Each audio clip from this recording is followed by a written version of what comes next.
First of all, why the Chainsaw Charlie gimmick and not Terry Funk? This is just another great story. Okay. Cornette was pushing to bring Terry Funk back because Jim Cornette loves Terry Funk, as we all do. I love Terry Funk, man. As a matter of fact, in this show, I had to look it up. He does a moonsault. Not this one. Might have been the one before, but he did a moonsault off the top. I had to look it up. He was 54 years old at the time. And I was like, that's incredible. So everybody loves Terry Funk. Okay, so Jim Cornette was trying to get Terry Funk on the show. Listening to the conversation, I think there was some heat back in the history of Vince McMahon and Terry Funk.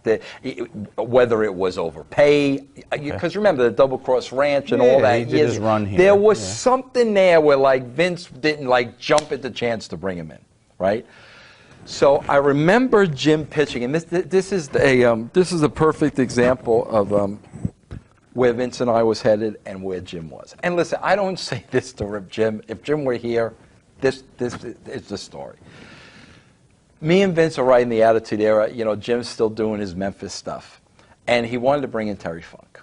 So he suggested the idea of putting Terry Funk in a box and leaving him ringside the entire show. And people are wondering, you know, what's in the box, what's in the box. And I remember this like it was yesterday because you don't forget a quote like this. And this isn't like to poke fun. This is one of the greatest quotes of all time. Jim sat there and told me and Vince, anybody who comes out of a box is instantly over. And like we just have to, I mean, that's priceless. I mean, if I could make that up, I should be a Hollywood writer right now. So Vince took that. And for some reason, I think he wanted to take away from Jim that we're going to use Terry Funk. And I think, like I said, there may have been a back history where there was a little heat with Terry Funk. So Vince came up with the idea of, okay, we'll put him in a box, but it's not going to be Terry Funk that comes out. It's going to be Chainsaw Charlie.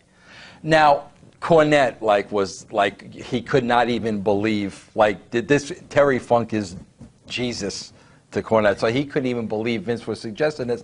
I'm sitting there like realizing I think this is the stupidest thing I've ever heard in my life, Chainsaw Charlie, but I'm also picking up the vibes from Vince and the stuff that he's saying that there's more here than meets the eye. You know, remember back in the day when Vince made Dusty come out in the yellow polka dots? Sure, of course. To me, it was like that kind of a moment. Right. So I really didn't say anything, thus Chainsaw Charlie. And Vince comes up with the name. He has the name Chainsaw Charlie ready and all that. Yes. Yes. And Terry goes along with it. Well, if you notice, because I noticed this when I went back and watched, Terry goes along with it. But if you notice, during one of the live shows, at some point Terry lifts up the stocking to show everybody it's him, and then he pulls it right back down. So it's like Vince was trying to get over on Terry, and Terry the professional was saying, you're not going to get over on me.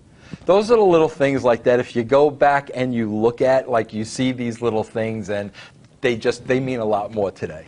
The bump into the dumpster. What's in the dumpster? I got to tell you this, too. I'll tell you a couple of things. Well, first of all, if you look at it closely, because I just looked at it the other day, you could see it's lined with black plastic garbage bags. That's because underneath it on all sides and the bottom was protection. Right. Okay? But I could tell you this. This is another thing I remember. Very rarely would Vince really work with a talent. You know, I did a lot of that. I did a producing. This was a segment, if you go back and you look at these shows, the New Age Outlaws were just starting to get over, okay? And this was one of the segments, this one and I believe the following week, Vince was really hands-on with Billy and Road Dogg. He was out there producing this himself. And I think part of that too was, and again, when I'm wrong, I'll say I'm wrong.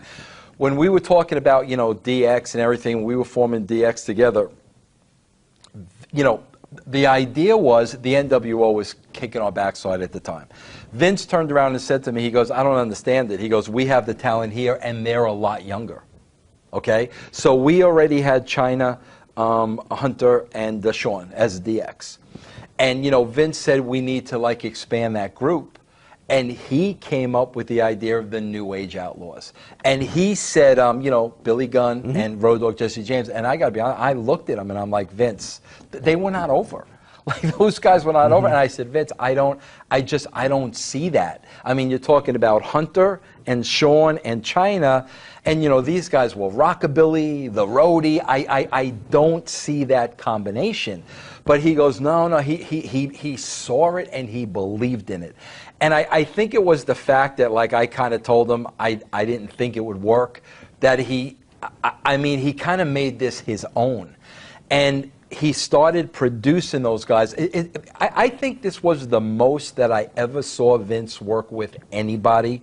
He really started producing Billy. He really started producing Road Dogg. So he had a lot involvement in those scenes.